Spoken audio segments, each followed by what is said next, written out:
Rennes-le-Château, autrefois Rédé, place forte du Razès.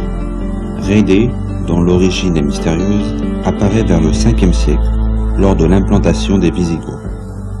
À partir du Xe siècle, son déclin s'amorce. Rédé sera le dernier repli des Visigoths. La légende raconte qu'ils y auraient enfui les trésors récoltés suite à leurs nombreuses victoires guerrières, et notamment le pillage de Rome.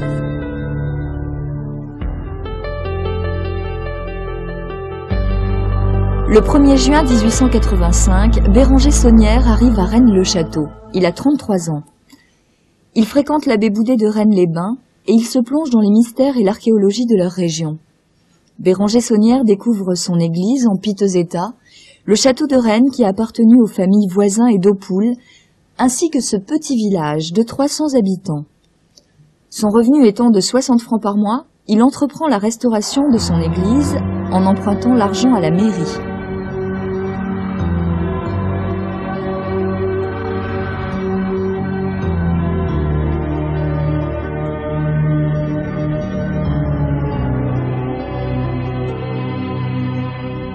C'est en remplaçant le vieil hôtel, soutenu en partie par ce pilier datant des Mérovingiens, avec cette croix rosicrucienne, qu'il va faire sa première découverte. Est-ce dans la cage de ce pilier qu'il découvrit un tube de bois ou dans une fiole cachée au fond de cette entaille de ce balustre datant de 1694 qu'il découvrit des indications sur des parchemins dissimulés dans un tombeau présent dans l'église ou les parchemins eux-mêmes? Au cours des travaux du 21 septembre 1891, un tombeau est découvert sous une dalle devant l'autel. Cette dalle, dite des chevaliers, avait la particularité d'être placée la face sculptée vers l'intérieur du tombeau. Il y fut découvert une marmite contenant de la monnaie ancienne ainsi qu'un parchemin supplémentaire ou les fameux parchemins. Le doute subsiste. Il fera disparaître les inscriptions de la pierre tombale de Marie de Nègre-d'Able, marquise de Blanchefort.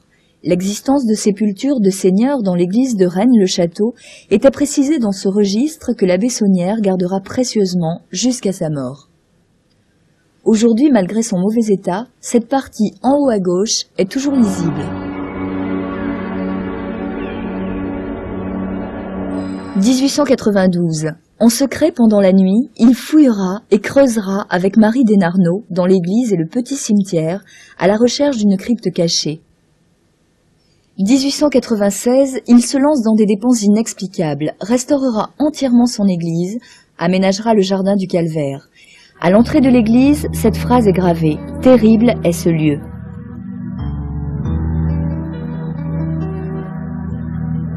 À l'entrée du cimetière, nous sommes accueillis étrangement par une tête de mort.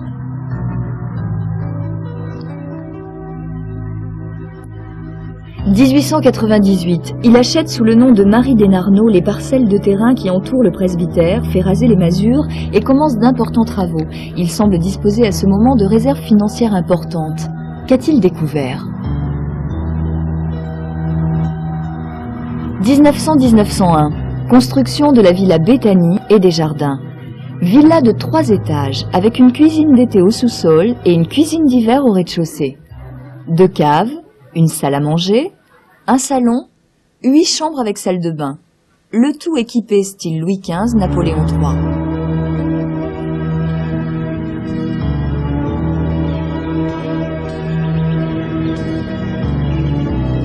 Autour de la villa, de très beaux jardins d'agrément avec allées, fleurs, arbres, sans oublier un potager, un bassin circulaire avec jet d'eau et un lavoir. 1902, construction de la tour Magdala. 1906, construction du belvédère et du chemin de ronde. La tour Magdala a 2 étages. Style Renaissance, flanqué d'une tourelle, le tout crénelé. Au premier étage, il y fit son bureau et sa bibliothèque. Au rez-de-chaussée, une collection de vieux timbres et de cartes postales. Au 2e étage, une terrasse. Ici, le belvédère, sous lequel une grande citerne, aujourd'hui aménagée en salle de conférence et de banquet, permettait de recueillir l'eau de pluie.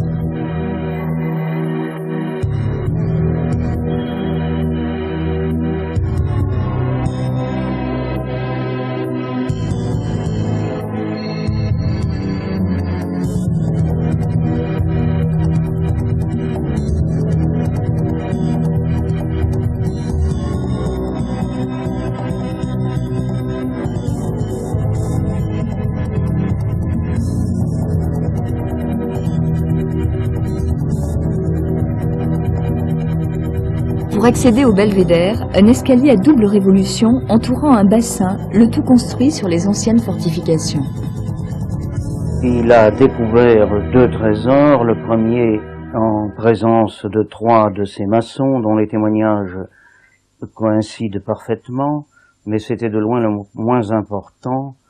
L'autre trésor qui était dans un mur, et c'était le sépulcre mural de Sigebert IV, a été découvert grâce au décryptage de tous les éléments qui composent cette affaire, qui a pu positionner exactement ce tombeau dans l'église, qui a été d'ailleurs retrouvé par des fouilles officielles faites il y a une 30aine d'années. Et la découverte comportait notamment les éléments des attributs du chef du Saint-Empire romain et d'autres objets. Selon le témoignage de l'unique maçon qui assistait à la découverte et de Marie Denarnaud, la gouvernante de la Bessonnière. Elle deviendra complice des recherches et découvertes de l'abbé. Elle décède subitement le 29 janvier 1953, emportant avec elle les secrets de l'abbé qu'elle souhaitait révéler à la famille Corbu, avec laquelle elle avait vécu après lui avoir vendu le domaine. Marie n'ouvrait pas sa porte à n'importe qui, et il lui fallut 2 ans avant que mon père put pénétrer dans le domaine et acquérir sa confiance. Au bout de 2 ans, donc, nous nous sommes installés à Rennes et mademoiselle Marie a fait mes parents ses légataires universels. Ceci se passait en juillet 1946. À partir de ce moment-là, mademoiselle Marie a vécu avec nous jusqu'à sa mort, le 29 janvier 1953. Elle était une personne déjà âgée, elle avait 78 ans à notre arrivée, toute petite, toute menue, toute ridée, mais très secrète. Elle dormait très peu, même quelquefois il nous arrivait d'arriver au début de la nuit, et elle était toujours debout, toujours prête à rendre service, mais elle n'a jamais voulu habiter avec nous dans la villa Béthanie. Elle préférait vivre seule dans le vieux presbytère. Et elle se levait toutes les nuits pour se rendre au cimetière, et comme si elle avait un rendez-vous secret avec la tombe de la Bessonnière. Ce trésor, nous pensons qu'il existe parce que nous avons quelques documents laissés par l'abbé Béranger Saunière et par Marie Denarnaud ensuite, en particulier un vieux parchemin de 1694 où il est dit que des personnes du village ont été enterrées dans l'église de ce lieu au tombeau des seigneurs, et ce document, la Bessonnière le conservait très précieusement puisque nous l'avons récupéré, même en très mauvais état, mais enfin il a toujours été dans les papiers de la Bessonnière. Ensuite, comme deuxième preuve, nous avons le balustre, un balustre en bois aussi que nous avons trouvé dans la bibliothèque, qui contient une petite entaille dans laquelle se trouvait une fiole qui a permis à la Bessonnière de découvrir le tombeau des seigneurs. Quand je suis arrivé à Carcassonne, et ici en particulier, Gérard de Sède avait fait son livre, il y avait des articles qui avaient paru dans les journaux, il y avait des gens qui parlaient de Rennes-le-Château, et j'ai voulu savoir ce qu'il en était. Alors la première des choses, c'est d'expliquer d'abord la présence de cette dalle de Marie de Nègre, dame d'Aupoul, qui était une parente de ma famille, parente très lointaine bien sûr, mais enfin qui était de la famille de la pairie d'Aupoul. Bon, alors, étant donné cela, je me suis intéressé à ma famille, à mes ancêtres, et j'ai essayé de trouver et d'expliquer ce qu'on disait sur cette dalle, et si tout ce qu'on disait était vrai. Alors, ce que j'ai pu dire, premièrement, c'est que cette dalle n'existe plus, enfin, on ne sait plus où elle est.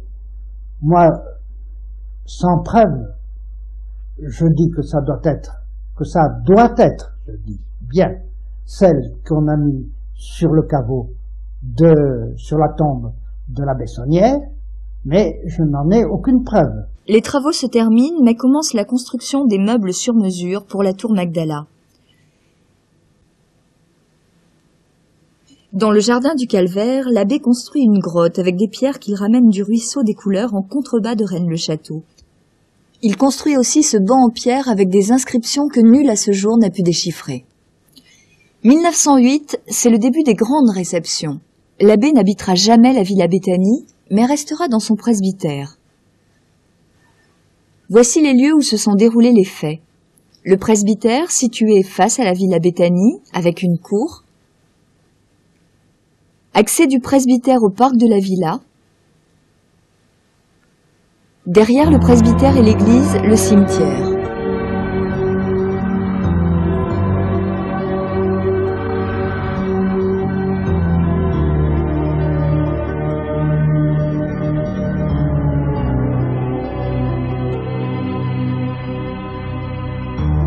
La chambre de Marie,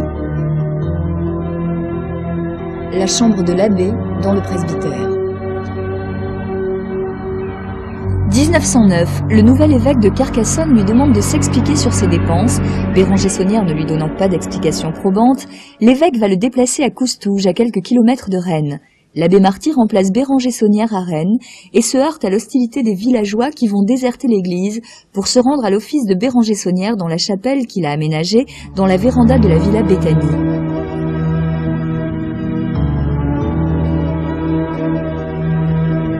L'évêque de Carcassonne va engager un procès à l'encontre de Béranger Saunière suite à ses attitudes envers la hiérarchie et son refus de s'expliquer.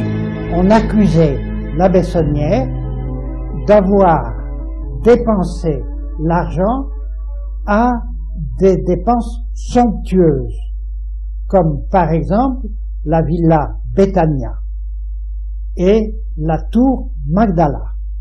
Là, il faut dire une chose, c'est que à cette époque-là, dans un petit village de montagne, c'était une chose extraordinaire pour les gens, les campagnards de cette époque, que de voir une maison avec lavabo individuel dans chaque chambre, un lavabo en porcelaine s'il vous plaît, et d'avoir aussi des bibliothèques ou des meubles de prix assez importants.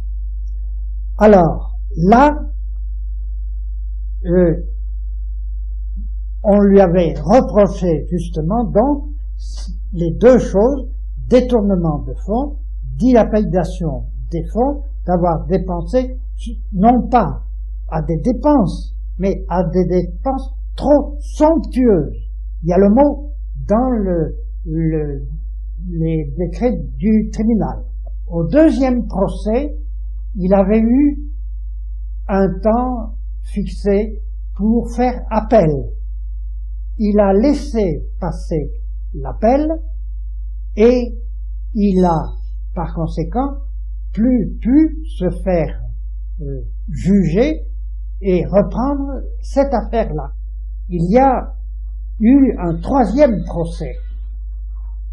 Et ce troisième procès n'a pas été comme celui de l'officialité de Carcassonne. L'avocat lui dit, il n'y a qu'une chose à faire, c'est à écrire à Rome. Il va demander à cette congrégation que l'abbé Saunière soit remis dans la position de curé de Rennes-le-Château. L'abbé Saunière avait donné sa démission de curé de Rennes-le-Château et par écrit, en 1917, ça avait commencé en 1911, et en 1917, la cause n'était pas terminée, de telle sorte que j'ai en ma possession la lettre de l'abbé Huguet, disant le jour même de la mort de l'abbé Saunière, qu'il n'avait pas su puisqu'il était à Rome, il lui écrivait en lui disant « J'ai remis à nouveau un autre dossier à la congrégation et attendons maintenant le résultat. Ce qui prouve que l'abbé Saunière n'a pas été relevé de sa censure que lui avait donnée l'évêché de Carcassonne, n'a pas été relevé, comme on l'a dit souvent, à faux, n'a pas été relevé de son vivant, de cette censure de 3 mois de suspense. C'est une peine ecclésiastique.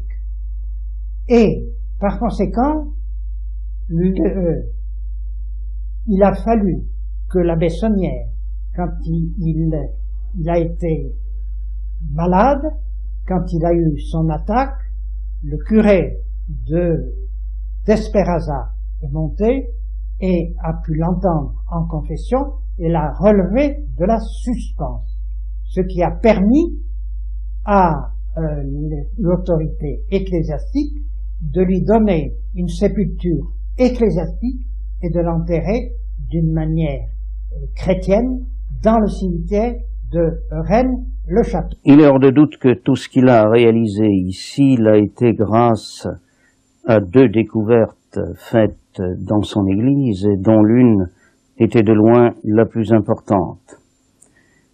Il y en a d'ailleurs des preuves, c'est qu'il a bien été financé par une famille royale d'Europe pour réaliser tout cela.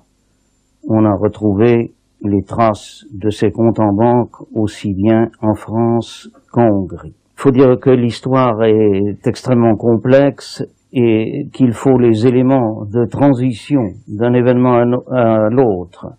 Et pratiquement bien peu d'écrivains ont pu faire la synthèse exacte, car il leur manque les éléments de transition, dont le plus important, la question qu'il se pose généralement, c'est comment l'abbé Saunière, qui a eu tant d'argent à un moment donné, n'en avait plus à partir de 1906. Or, la raison en est bien connue, c'est que, étant, si on peut dire, compromis par un compte en banque commun avec une famille royale d'Europe, c'était avant la guerre de 1914, et ça se situait au moment de la saisie des biens d'église qui entraînait à la vague d'anticléricalisme. Il ne pouvait pas révéler l'origine de ses revenus, et on l'avait accusé d'être l'espion d'une puissance étrangère. Il a donc demandé à cette puissance de cesser d'envoyer tout envoi de fonds.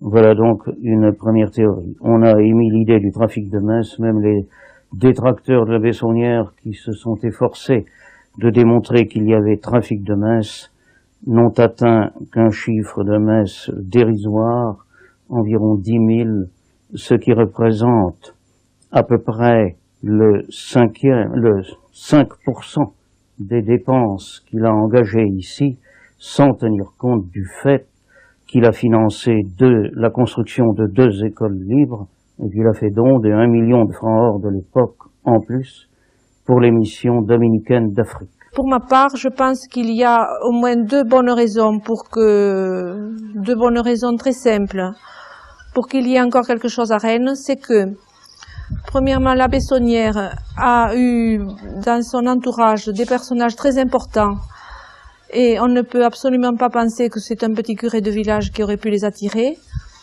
Et deuxièmement, il n'a jamais voulu dire d'où venait son argent, même sous le sceau de la confession, même au pape. Par conséquent, c'est qu'il avait un secret. Ce secret dont parle un de ses confrères en disant « Il n'appartient à personne de percer le secret que tu gardes ».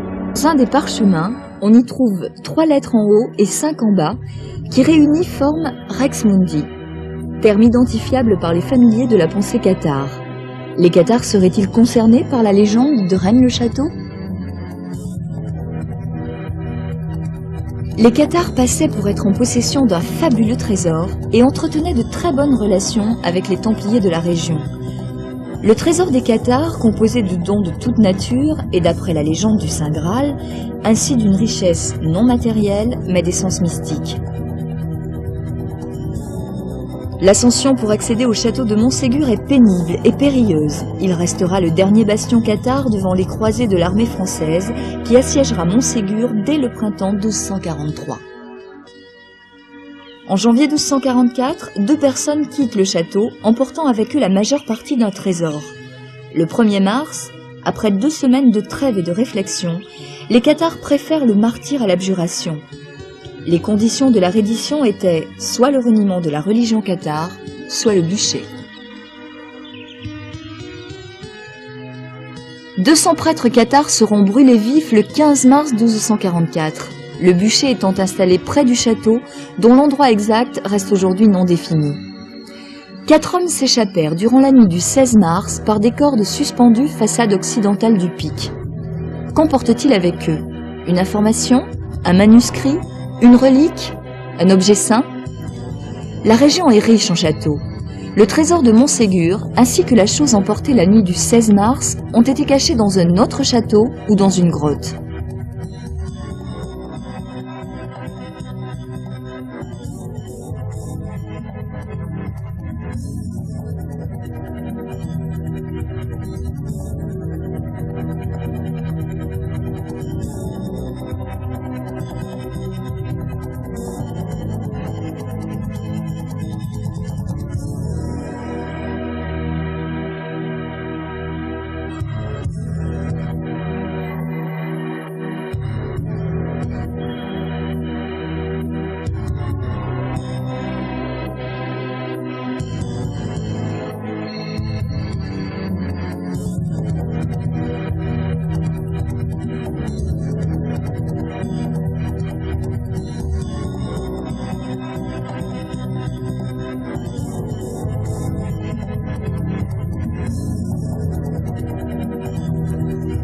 Face à Rennes-le-Château, le château de Custosa. À quelques kilomètres, le château de Blanchefort et le château d'Arques. Non loin de ce château, une pierre levée surplombait une curieuse tombe aujourd'hui détruite.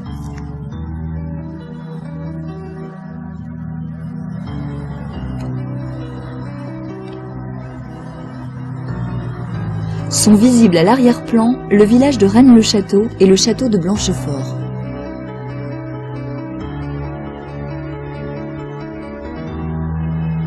Les bergers d'Arcadie, peints par Nicolas Poussin en 1640, montrent étrangement la même tombe où l'on retrouve le même décor. Une inscription énigmatique sur la tombe, Et in Arcadia ego, reste toujours sans réponse pour les chercheurs.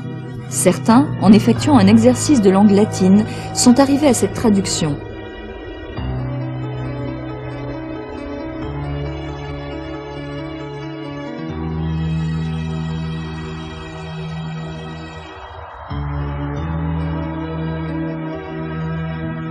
Une polémique sur cette tombe existe, car dans la réalité, l'arrière-plan est différent de celui du tableau. Pour cela, nous replaçons la tombe à sa place, selon le témoignage de la photo, puis plaçons l'arrière-plan, et là, nul doute, on obtient bien le même paysage.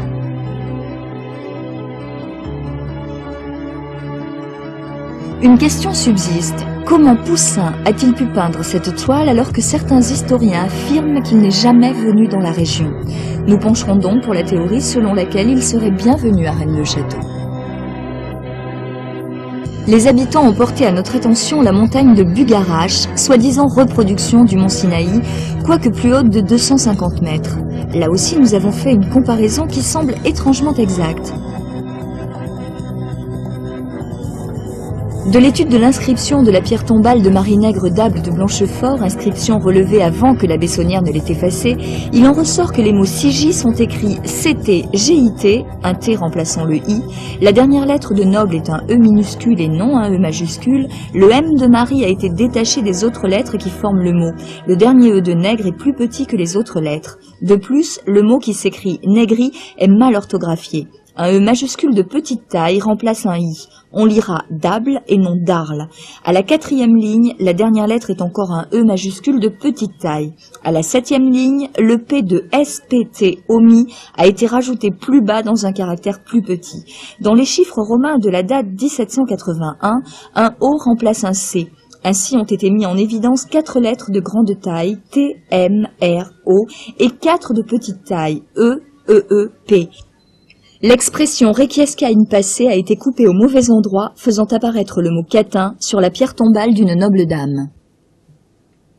Cette dalle présentant des inscriptions énigmatiques a été étudiée et il en ressortirait que le monogramme PS figure aussi sur le premier parchemin, mais ici il est en liaison avec praecum par l'intermédiaire d'une double flèche.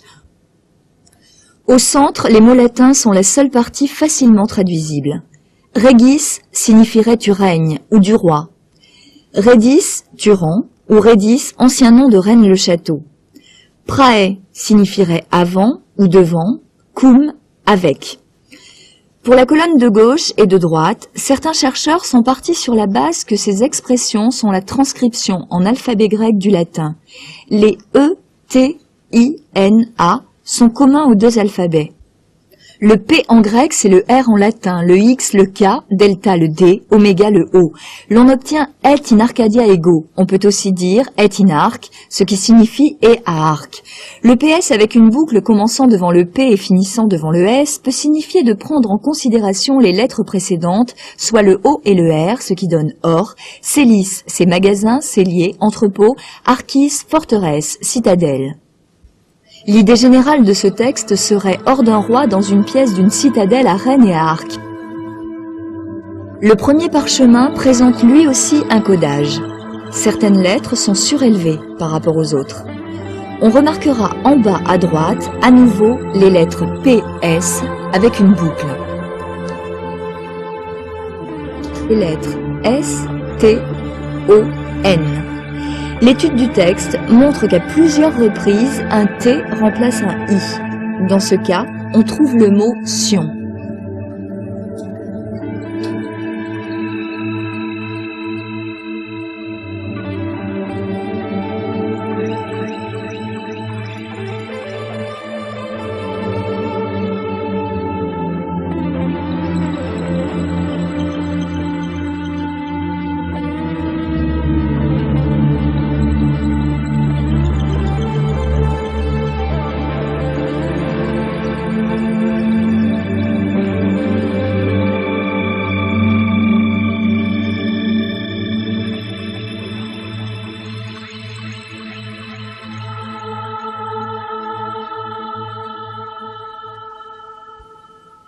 Deux croix dans le texte. En les reliant, on fait ressortir les lettres S, T, O, N.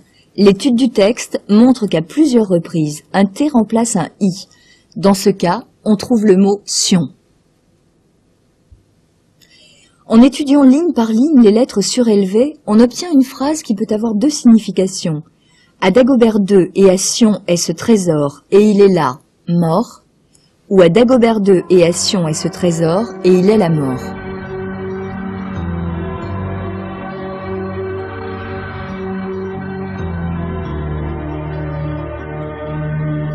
Le deuxième parchemin est plus compliqué. On remarquera en bas à droite la flèche entourée des lettres. En pivotant ce symbole de 180 degrés, on peut lire « à Sion ». La décoration de l'église serait un message codé établi par Béranger Saunière et son architecte décorateur franc-maçon de Toulouse, M. Giscard. Certaines choses ont été dérobées dans l'église, comme cette statuette. Et que penser de ce chemin de croix énigmatique non conventionnel et plein de sous-entendus?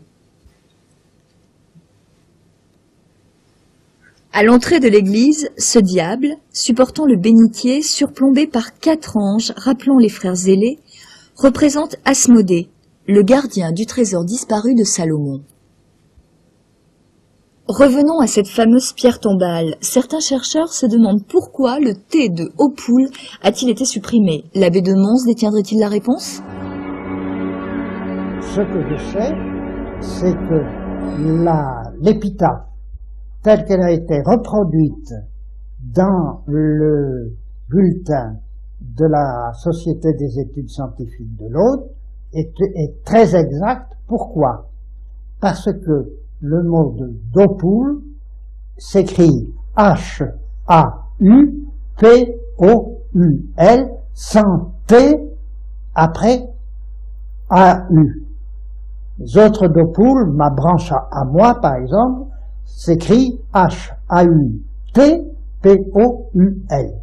Tandis que les d'Opoul de Rennes Et j'ai retrouvé les traces de ce que je viens de dire dans les extraits de baptême ou de mariage qui ont été faits à Rennes-le-Château ou à Rennes-les-Bains, et les Dopoules de toute cette région, pour se distinguer des autres Dopoules, et qui étaient en particulier pour ma famille les Dopoules de Féline Minervois dans l'Hérault, écrivaient leur nom et signaient toujours avec le nom sans T.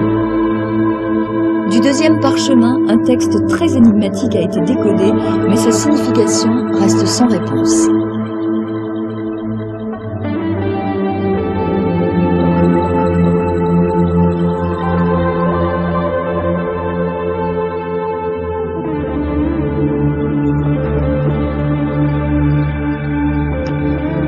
Il est certain que Rennes-le-Château a été une ville fortifiée puisque les preuves existent toujours aujourd'hui.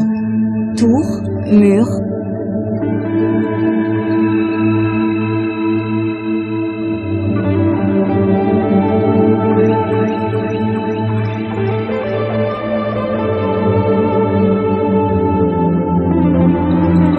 certains aussi que le sous-sol contient des vestiges, comme le montre cette photo aérienne. L'association Terre de Rédé poursuit ses investigations afin de trouver un jour une explication à l'histoire de Rennes.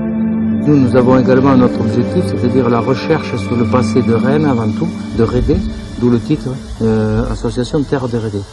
Or l'historique Rédé, c'est vrai que c'était une cité très importante à l'époque, en particulier de Charlemagne, puisqu'elle était à l'époque ceinturée de double rempart de murailles. On en parle dans des écrits de Médicis à Charlemagne comme une cité comparable à Carcassonne et à Narbonne. Donc on est certain que là, au niveau archéologique, enfin au niveau historique, il y a des choses intéressantes à découvrir ou à faire ressurgir de ce passé. En dehors de ça, donc, ce qui intrigue et qui intéresse surtout les visiteurs actuellement, c'est l'affaire Saunière, donc qui pour nous n'est pas l'essentiel, mais dont on tient beaucoup compte, bien entendu. Alors cette affaire Saunière est très complexe, beaucoup de livres, beaucoup des émissions, bref, énormément d'hypothèses. Or nous, ce qu'on essaye, c'est de donner une ossature, c'est-à-dire ce qui est raisonnable, du moins qui a une apparence solide et historique.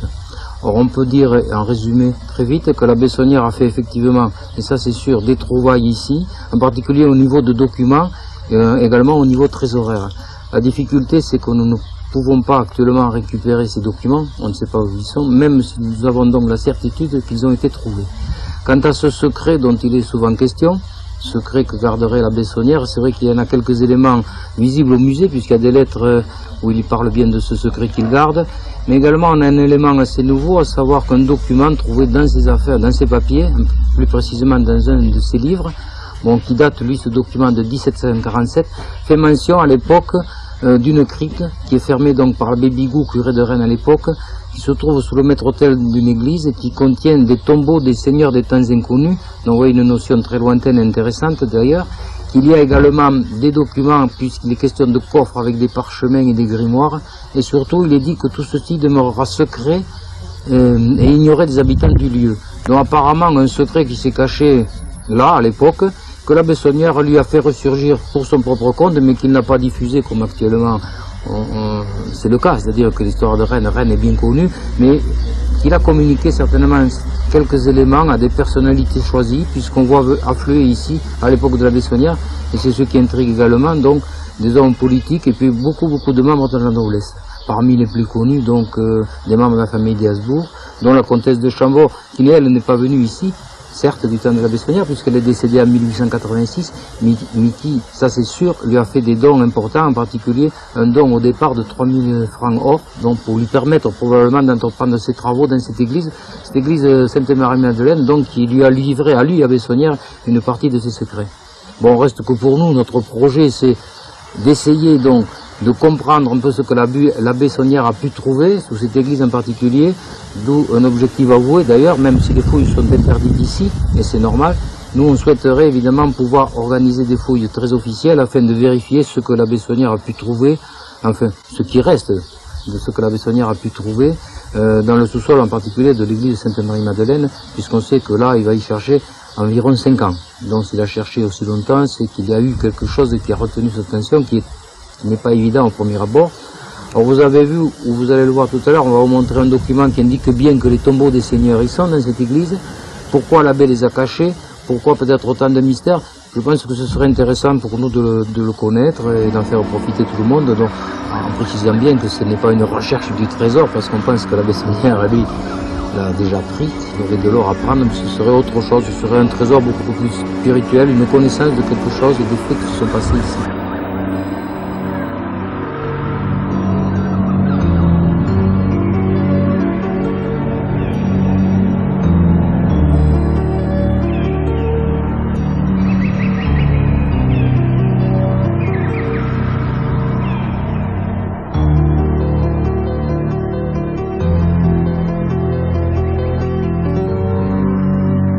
Qu'y a-t-il dissimulé derrière cette histoire? L'abbé Saunière entretenait des relations très étroites avec les francs-maçons, mais faisait-il partie d'une société secrète? Il semble que oui, et plus particulièrement celle de la Rose-Croix. Quel est ce secret? Historique, religieux, politique? Un mélange des trois sûrement, puisque sans concerner les archives secrètes du Vatican, la franc-maçonnerie, la Rose-Croix, le prieuré de Sion et l'ordre du Temple, qui n'est autre qu'une ramification du prieuré de Sion. Ces sociétés secrètes existent toujours. L'ordre du Temple, anéanti par Philippe le Bel le 13 novembre 1307, possédait une commanderie à Rennes, et au Bézu, les Templiers du Bézu échappèrent aux arrestations de Philippe le Bel, car il semble que leur contingent, placé sous le commandement d'un certain Bertrand de Gaulle, qui devint le pape Clément V, fils de Ida de Blanchefort, famille de Bertrand de Blanchefort, furent avertis et protégés des arrestations.